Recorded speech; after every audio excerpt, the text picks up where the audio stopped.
Hi, good evening. Today is Friday, and as you can see, I didn't put a lot of makeup and everything because I have a very busy and fulfilling day.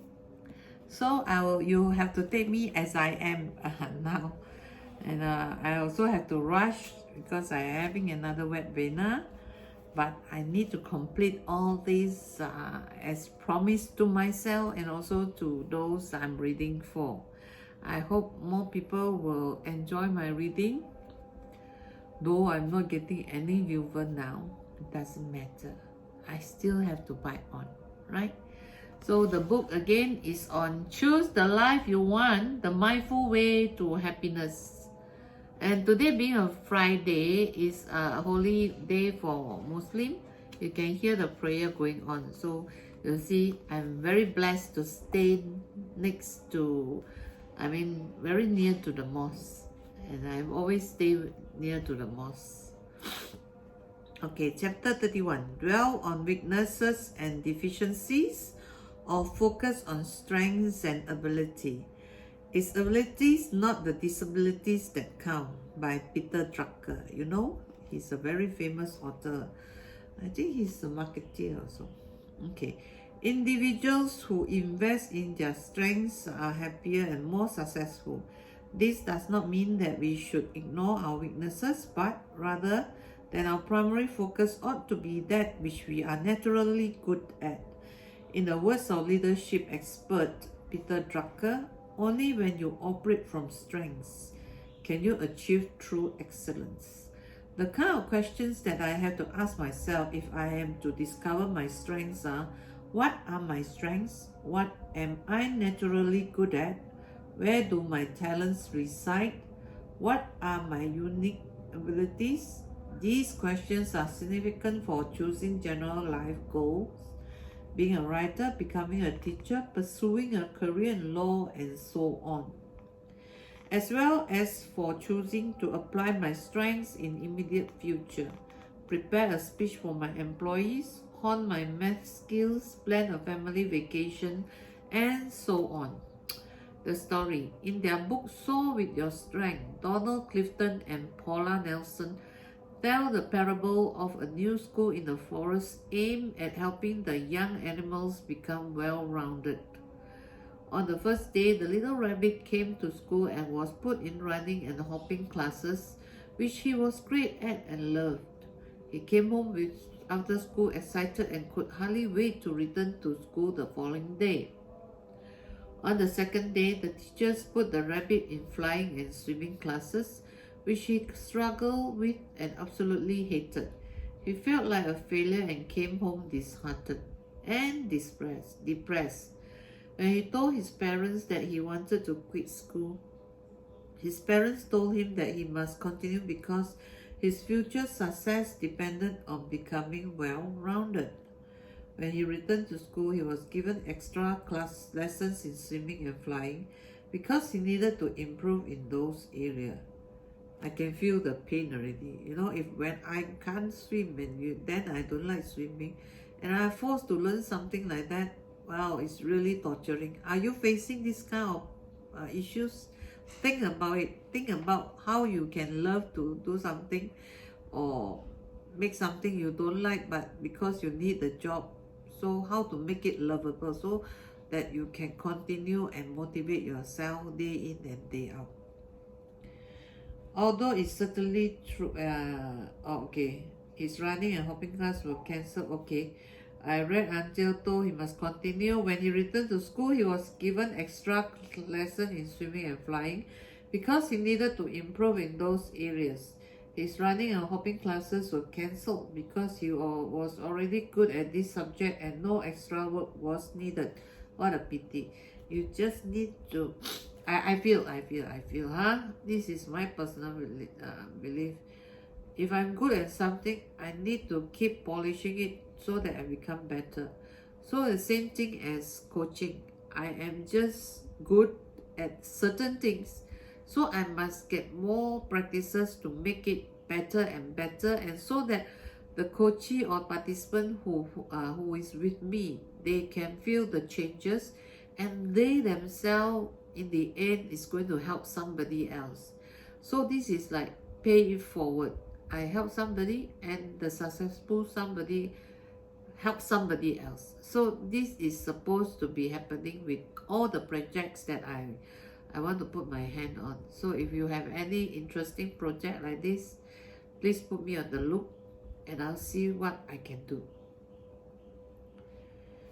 This parable unfortunately captures the reality or part of the reality in most organizations from school to businesses.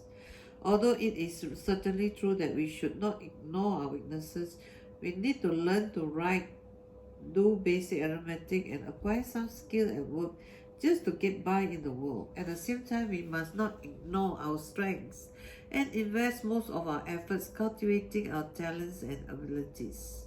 We need to invest in our weakness so that we can survive in the world. We need to invest in our strengths so that we can thrive. Take some time to think about your strengths, those things that you are good at, those areas where your talents reside. Once you identify your strengths, find ways to use them more often in your daily life. So I want to improve and strengthen my coaching ability. Thank you. Chapter 32, Tighten Up or Let Go.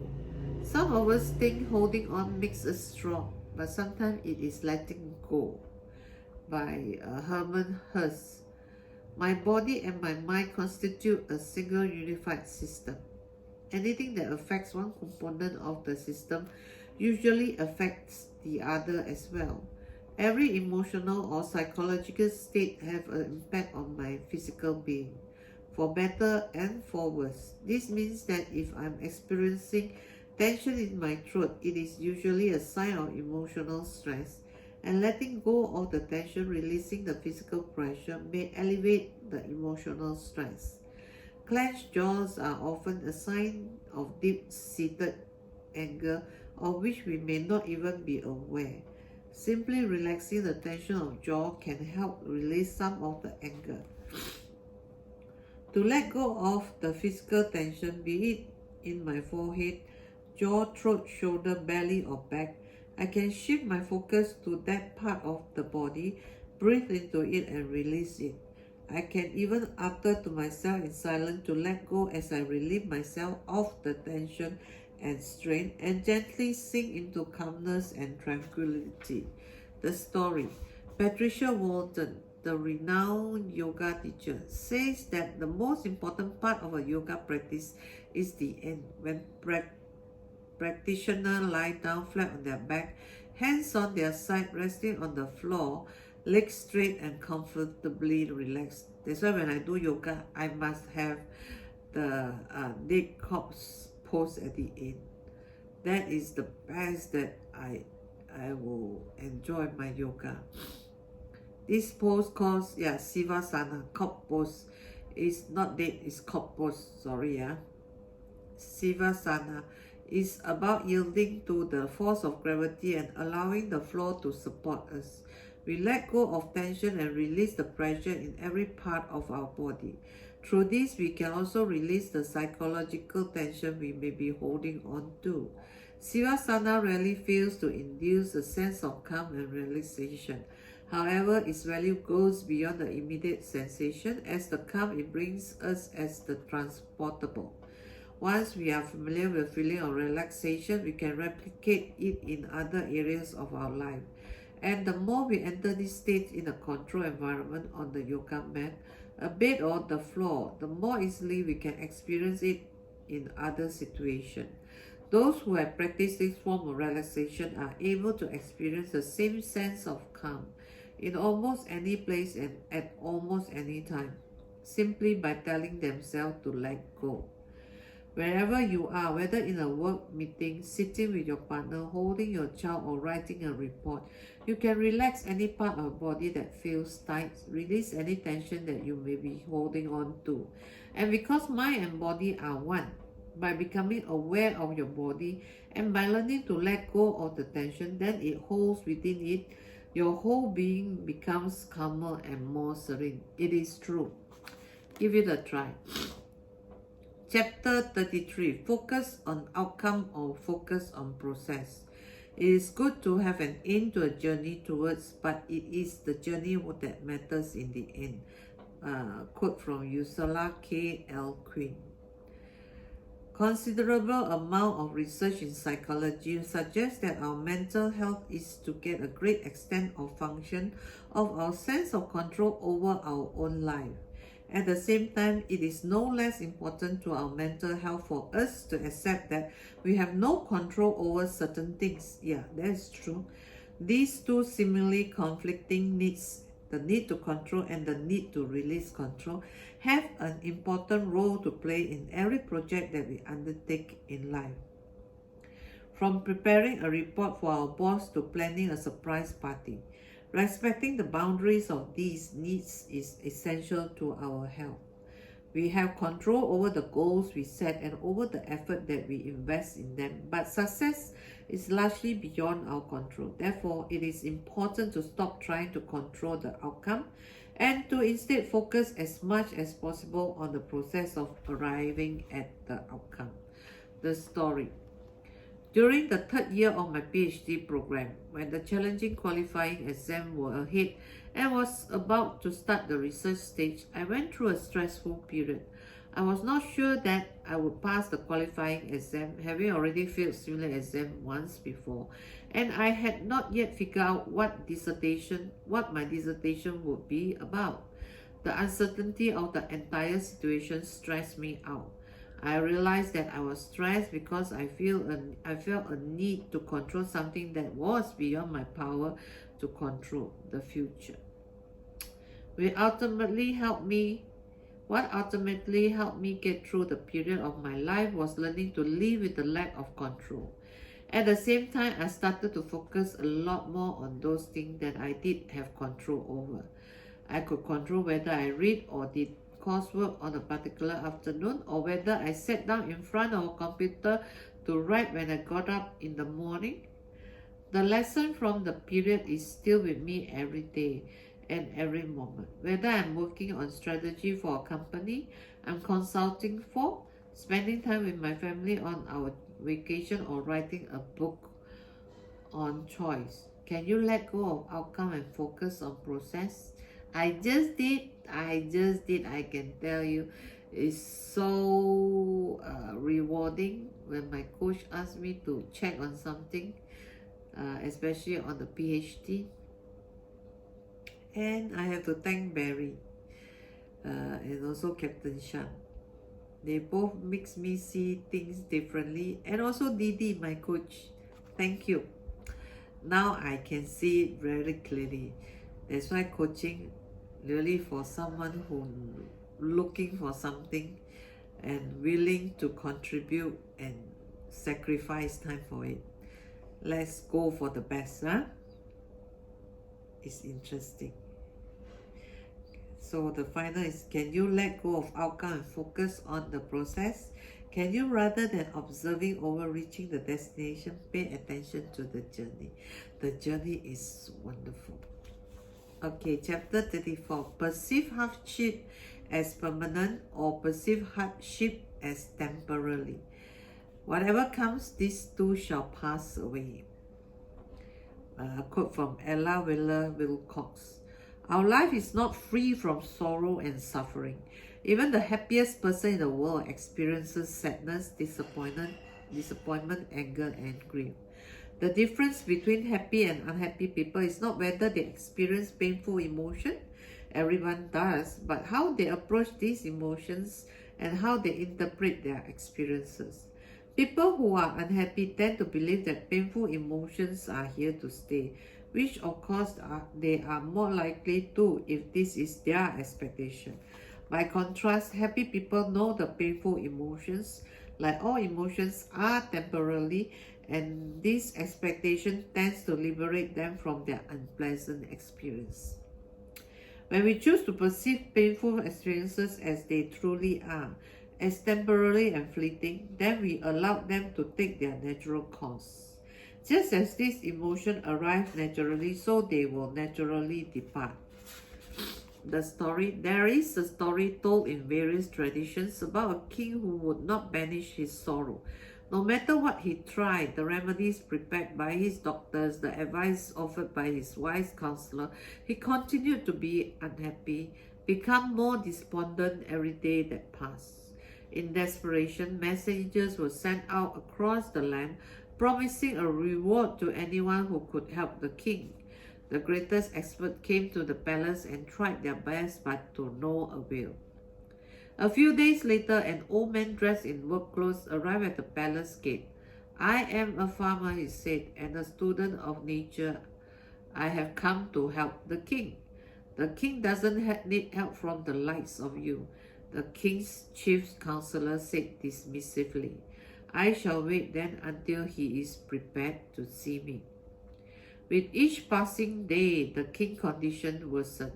He felt sad and helpless, and he saw no end to his suffering. Finally, when virtually all hopes was lost, the counselor let the old man in. Without uttering a word, the man approached the king, handed him a simple wooden ring, and left.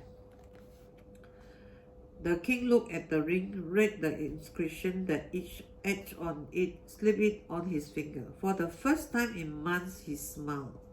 "What does it say, Your Majesty?" asked the king counselor. "Just 4 words," said the king. "These too shall pass." When you experience unhappiness, remind yourself that these too shall pass. Chapter 35. Remain inactive or move. Having a bout of exercise is like taking a little bit of Prozac and a little bit of Ritalin right where it is supposed to go. Quote from John Ratty. Being active contributes to our physical health, significantly reducing the likelihood of heart disease, diabetes, and cancer.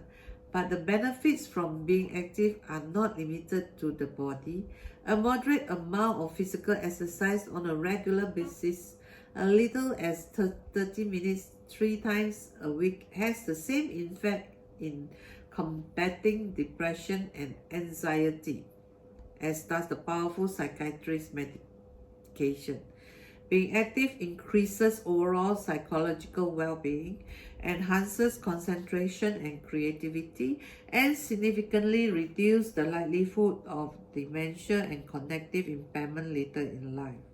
To increase the likelihood of enjoying physical and mental health, we need to move it.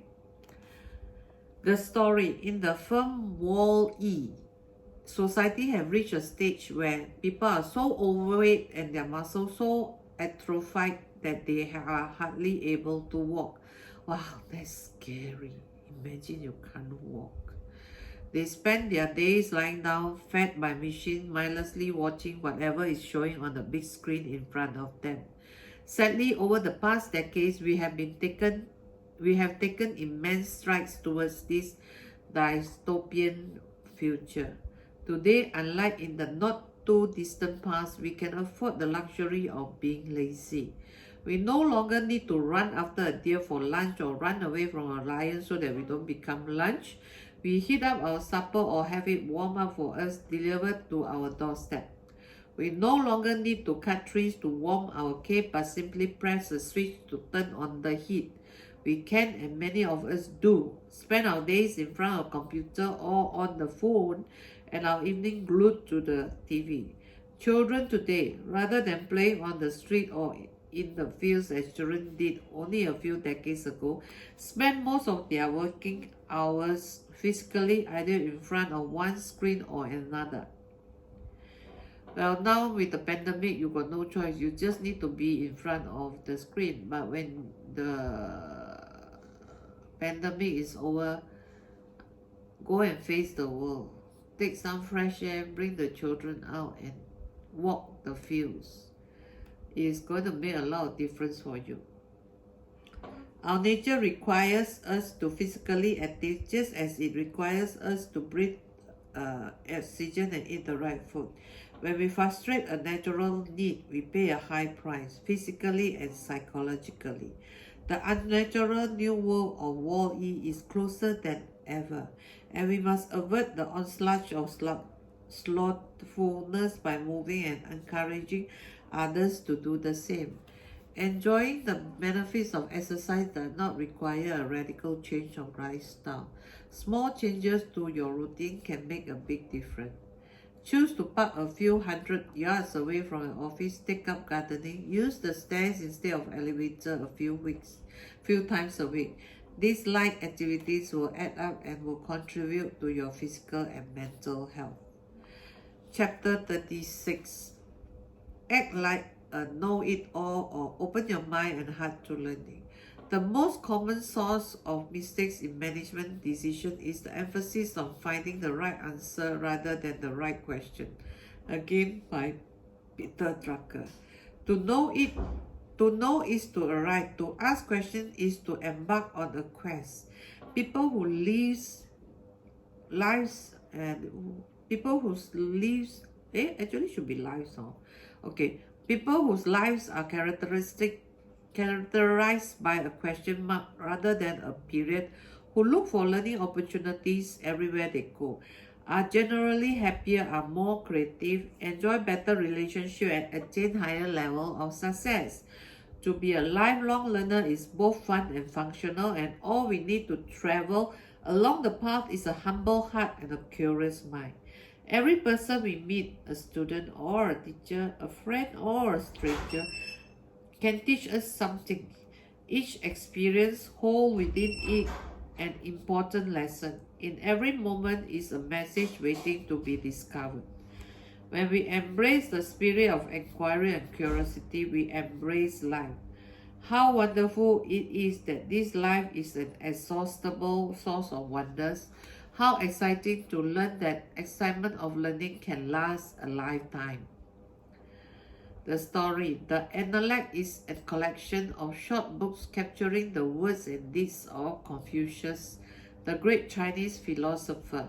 They emphasize the importance of keeping an open mind and an open heart in chapter 15 of the third book. Confucius entered a grand temple and proceeded to ask questions about everything. One of those present comments that this behavior is inappropriate form. A great scholar should not ask so many questions about travel matters. Confucius overhears the comment and says, "This too is correct form." The great master understands the importance of opening one's mind and heart, and humbly exemplified his behavior. Gong Wen-zi, a contemporary of Confucius, was crafty and sought power in his life, and yet was given the title Wen, meaning cultured, after he died. In Book 5, one of Confucius' disciples asked why such a person was given the honor posthumously. Confucius' responds that it was due to his love of learning and his openness to learn from all people regardless of their rank. Less than 100 years after Confucius, the great Greek philosopher Socrates displayed a similar openness to learning when he acknowledged that his wisdom is predicated on the fact that he knows that he does not know. Open your heart and mind to the wealth of knowledge that is around you. Ask questions, listen, and learn. I got to stop because I have a webinar coming up. Until I speak to you all again, stay healthy. Tomorrow I will continue on chapter 37. Bye.